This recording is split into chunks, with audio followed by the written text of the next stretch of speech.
Andrew Symonds, also commonly known by the nickname Roy, was an Australian international cricketer who played all three formats as a batting all-rounder. He was an important member of two World Cup winning squads. Symonds played as a right-handed, middle-order batsman and alternated between medium pace and off-spin bowling. He was also notable for his exceptional fielding skills. After mid-2008, Symonds spent significant time out of the team due to disciplinary reasons, including alcohol.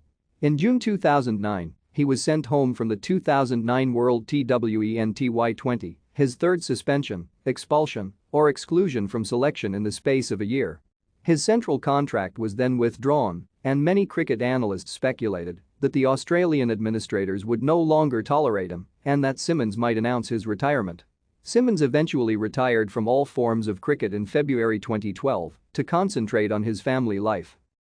Symonds died in a single-vehicle car crash about 50 kilometers outside Townsville, Queensland, on 14 May 2022. One of Symonds' birth parents was of African Caribbean background and the other was believed to be of Scandinavian descent. Thank you for watching. Like and subscribe if you would like to view more of our videos. Have a nice day.